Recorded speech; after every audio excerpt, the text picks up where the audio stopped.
जय गुरु जी, शुक्राना गुरु जी। ओम नमः शिवाय। शिव जी सदा सहाय। ओम नमः शिवाय। गुरु जी सदा सहाय। जय गुरु जी, शुक्राना गुरु जी। संगत जी, गुरु जी का अंतम अंतम शुक्राना, लख लख बार शुक्राना, हर चीज़ का शुक्राना। संगत जी, गुरु जी कहते हैं कि जब तक मैं तुम्हारे साथ हूँ तुम्हें घबराने की जरूरत नहीं है, तुम्हें कुछ भी करने की जरूरत नहीं है। मैं तुम्हारे साथ हूँ, तुम्हारे साथ रहूंगा। और जब तक तुम्हारे साथ रहूंगा, जब तक तुम मुझे याद करोगे, हर दुख में हर सुख में मुझे याद करोगे। सुख में मुझे अगर याद कर लिया तो सदा सुख रहेगा, दुख में मुझे याद कर लिया तो दुख नहीं रहेगा। गुरु जी की असीम कृपा है हमारे ऊपर। गुरु जी हमें अनेक रूप से ब्लेसिंग देते हैं, कभी 777 के रूप में, कभी किसी रूप में। संगत जी, मैं आपको बताना चाहूंगा, यह पाठ शिव पुराण का दूसरी बार पूरा होने वाला है।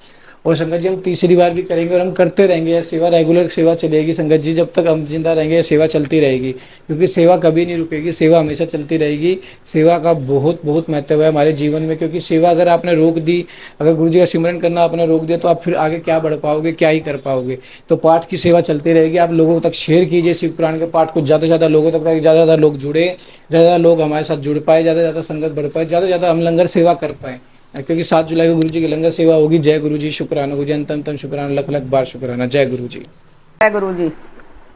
अथवा शिव शास्त्र में बताई हुई पद्धति के अनुसार बागेश्वरी के गर्भ से प्रकट हुए अग्निदेव को लाकर विधिवत संस्कार करके उनका पूजन करें। फिर समाधि का आधान करके सब ओर से परिधियों का निर्माण करें। इसके बाद वहां दो दो पात्र रखकर शिव का यजन करके प्रोक्षण पात्र का शोधन करें। उस पात्र के जल से प्रोक्त वस्तुओं का प्रोक्षण करके जल से भरे हुए परिणीता पात्र को ईशान कोण में रखें। घी के संस्कार तक का सारा कार्य करके शत्रुक और शत्रुवा का संशोधन करें। तदंतर पिता शिव द्वारा माता बागेश्वरी का गर्भाधान पुंसवन और समितोन्नयन संस्कार करके प्रत्येक संस्कार के निमित्त पृथक पृथक आहुति दें और गर्भ से अग्नि के उत्पन्न होने की भावना करें। उनके 3 पैर, 7 हाथ, 4 सींग और 2 मस्तक हैं। मधु के समान पिंगल वर्ण वाले 3 नेत्र हैं। सिर पर जटाजूट और चंद्रमा का मुकुट है। उनकी अंग कांति लाल है। लाल रंग के ही वस्त्र, चंदन माला और आभूषण उनकी शोभा बढ़ाते हैं। सब लक्षणों से संपन्न, यज्ञोपवीत धारी तथा त्रिगुण मेखला से युक्त हैं। उनके दाएं हाथ में शक्ति है, शत्रुक और सरुवा है तथा बाएं हाथों में तोमर, ताड़का का पंख और घी से भरा हुआ पात्र है। इस आकृति में उत्पन्न हुए अग्निदेव का ध्यान करके उनका जात कर्म संस्कार करें। तत्पश्चात नाल छेदन करके सूतक की शुद्धि करें। फिर आहुति देकर उस शिव संबंधी अग्नि का रुचि नाम रखे। इसके बाद माता पिता का विसर्जन करके चूड़ाकर्म और उपनयन आदि से लेकर आप तो याम पर्यंत संस्कार करें। तत्पश्चात धृत धारा आदि का होम करके शिवेष्ट करते होम करें। इसके बाद रम बीज का उच्चारण करके अग्नि पर जल का छींटा डालें। फिर ब्रह्मा, विष्णु, शिव, इस लोकेश्वर गण और उनके अस्त्रों का सब और कर्मशः पूजन करके धूप दीप आदि की सिद्धि के लिए अग्नि को अलग निकाल कर कर्म विधि का ज्ञाता पुरुष पुनः धृत युक्त पूर्वोक्त होम द्रव्य तैयार करके अग्नि में आसन की कल्पना करें और उस पर पूर्ववत महादेव और महादेवी का आवाहन पूजन करके पूर्णावधि पर्यंत सब कार्य संपन्न करें। अथवा अपने आश्रम के लिए शास्त्र विहित अग्निहोत्र कर्म करके उसे भगवान शिव को समर्पित करें। शिवाश्रमी पुरुष से इन सब बातों को समझकर होम कर्म करें। इसके लिए कोई दूसरी विधि नहीं है। शिवा अग्नि का भस्म संग्रहणीय है। अग्निहोत्र कर्म का भस्म भी संग्रह करने के योग्य है। वैवाहिक अग्नि का भस्म भी जो परिपक्व, पवित्र एवं सुगंधित है, संग्रह करके रखना चाहिए। कपिला गाय का वह गोबर जो गिरते समय आकाश में ही दोनों हाथों पर रोक लिया गया हो, उत्तम माना गया है। वह यदि अधिक गीला व अधिक कड़ा ना हो, दुर्गंध युक्त और सूखा हुआ न हो तो अच्छा माना गया है। यदि वह पृथ्वी पर गिर गया तो उसमें से ऊपर और नीचे के हिस्से को त्याग कर बीच का भाग लें और उस गोबर का पिंड बनाकर उसे शिवा अग्नि आदि में मूल मंत्र के उच्चारण पूर्वक छोड़ दे। जब वह पक जाए तब उसे निकाल लें और उसमें जितना अध पका हो उसको और बहुत भाग अधिक पक गया हो उसको भी त्याग कर श्वेत भस्म ले लें और उसे घोट कर चूर्ण बना लें। इसके बाद उसे भस्म रखने के पात्र में रख दे। भस्म पात्र धातु का, लकड़ी का, मिट्टी का, पत्थर का अथवा किसी वस्तु का बनवा लें। वह देखने में अधिक सुंदर होना चाहिए। उसमें रखे हुए भस्म को धन की भांति किसी शुभ, शुद्ध एवं समतल स्थान में रखें। किसी अयोग्य या अपवित्र के हाथ में भस्म न दे। नीचे अपवित्र स्थान में भी न डाले। नीचे के अंगों में से उसका स्पर्श न करे। भस्म की न तो उपेक्षा करे और न ही उसे लांगे। शास्त्रोक्त समय पर उस पात्र से भस्म लेकर मंत्रोच्चारण पूर्वक अपने ललाट आदि में लगाएं। दूसरे समय में उसका उपयोग न करे और न अयोग्य व्यक्तियों के हाथों में उसे दे। भगवान शिव का विसर्जन न हुआ तो तभी भस्म संग्रह कर लें, क्योंकि विसर्जन के बाद उस पर चंड का अधिकार हो जाता है। जब अग्नि कार्य संपन्न कर लिया जाए तब शिव शास्त्रोक्त मार्ग से अथवा अपने गृह सूत्र में बताई हुई विधि से बलि कर्म करें। तदंतर अच्छी तरह लीपे पुते मंडल में विदासन को बिछाकर वह विद्या कोष की स्थापना करके कर्मशः पुष्प आदि के द्वारा यदन करें। विद्या के सामने गुरु जी का भी मंडल बनाकर वहां श्रेष्ठ आसन रखें और उस पर पुष्प आदि के द्वारा गुरु की पूजा करें। तदंतर पूजनीय पुरुषों की पूजा करें और भूखों को भोजन कराएं। इसके बाद स्वयं सुखपूर्वक अन्न शुद्ध भोजन करे। वह अन्न तत्काल भगवान शिव को निवेदित किया गया हो अथवा उनका प्रसाद हो, उसे आत्मशुद्धि के लिए श्रद्धापूर्वक भोजन करें। जो अन्न चंड को समर्पित हो उसे लोभवश ग्रहण न करे। गंध और पुष्पमाला आदि जो अन्य वस्तुएं हों उनके लिए भी यह विधि समान ही, अर्थात चंड का भाग होने पर उन्हें ग्रहण नहीं करना चाहिए। वहाँ विद्वान पुरुष मैं शिव ही हूँ ऐसी बुद्धि न करे। भोजन और आचमन करके शिव का मन ही मन चिंतन करते हुए मूल मंत्र का उच्चारण करें। शेष समय शिव शास्त्र की कथा के श्रवण आदि योग कार्यों में बिताए। रात का प्रथम पहर बीत जाने पर मनोहर पूजा करके शिव और शिवा के लिए एक परम सुंदर सैया प्रस्तुत करें। उसके साथ ही भक्ष्य भोज्य वस्त्र चंदन और पुष्पमाला आदि भी रख दें। मन से और क्रिया द्वारा भी सब सुंदर व्यवस्था करके पवित्र हो महादेव जी और महादेवी जी के चरणों के निकट शयन करे। यदि उपासक गृहस्थ हो तो वह वहाँ अपनी पत्नी के साथ शयन करे। जो गृहस्थ न हो वह अकेले ही सोए।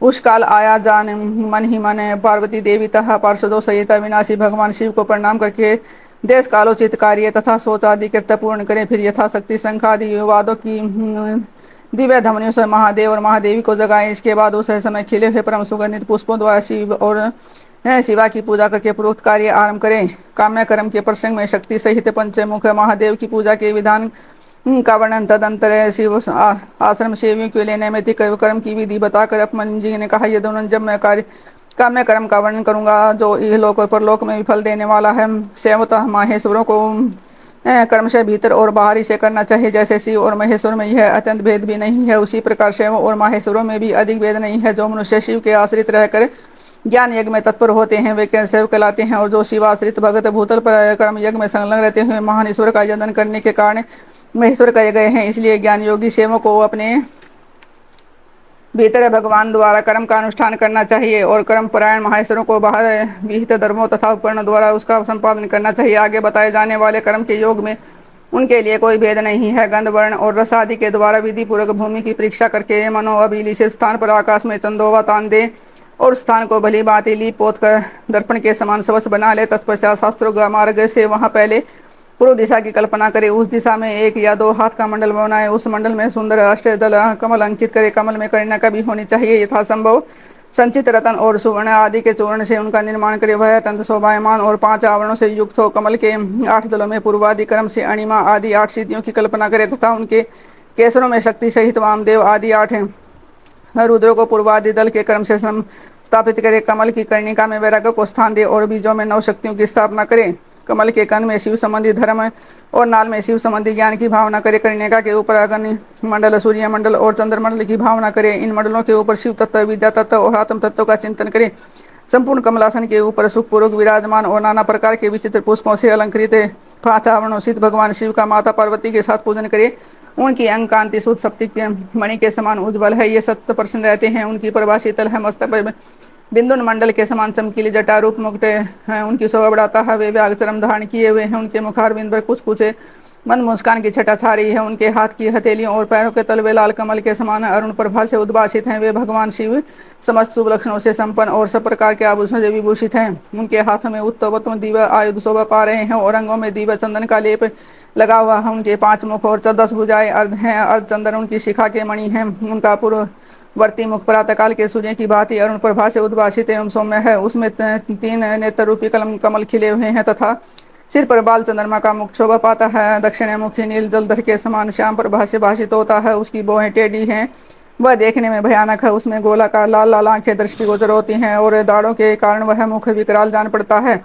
उसका पराभव करना किसी के लिए भी कठिन है। उसके अधर पल्लव फड़कते रहते हैं। उत्तर पूर्ववर्ती मुख मूंगे की भांति लाल है। काले काले के इस पास उसकी शोभा बढ़ाते हैं। उसमें विभर में विलास से युक्त 3 नेत्र हैं। उसका मस्तक चंद्रमय मुख से विभूषित है। भगवान शिव का पश्चिम मुख पूर्ण चंद्रमा के समान उज्ज्वल तथा 3 नेत्रों से प्रकाशमान है। उसका मस्तक चंद्रलेखा की शोभा धारण करता है।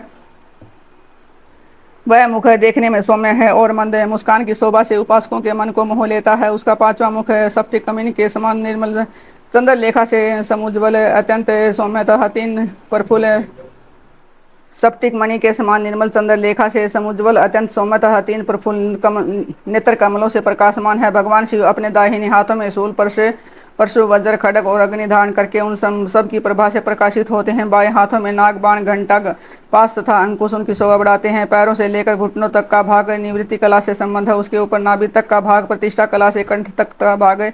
विद्या कला से ललाट तक का भाग शांति कला से और उसके ऊपर का भाग शांतिता कला से संयुक्त है। इस प्रकार वे पंचाधव व्यापी तथा साक्षात पंचकला में शरीरधारी हैं। ईशान मंत्र उनका मुकुट है। तत्पुरुष मंत्र उन पुरातन देव का मुख है। अधोर मंत्र हृदय है। वामदेव मंत्र उन महेश्वर का गुह भाग है। और सदोजात मंत्र है उनका युगल चरण है। उनकी मूर्ति 38 कलामयी है। परमेश्वर शिव का विग्रह मातृका मय पंचभ्रम विद्यमान इत्यादि 5 मंत्र मय प्रणव मंत्र तथा हंस शक्ति से संपन्न है। इच्छा शक्ति उनके अंक में आरूढ़ है और ज्ञान शक्ति दक्षिण भाग में है तथा क्रिया शक्ति वाम भाग में विराजमान है। वे त्रितत्वमय हैं अर्थात आत्म तत्व विद्या तत्व और शिव तत्व उनके स्वरूप हैं। वे सदा शिव साक्षात विद्या मूर्ति हैं। इस प्रकार उनका ध्यान करना चाहिए।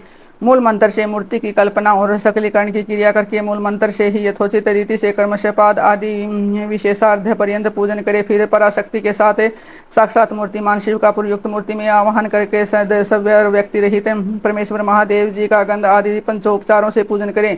5 ब्रह्म मंत्रों से 6 अग्नि मंत्रों से और मातृका मंत्र से प्रणव से शक्ति युक्त शिव मंत्र से शांत तथा अन्य वेद मंत्रों से अथवा केवल शिव मंत्र से उन परम देव का पूजन करे। पाद से लेकर मुख शुद्धि पर्यंत पूजन संपन्न करके इस देव का विसर्जन किए बिना ही कर्म से 5 आवरणों की पूजा आरंभ करें।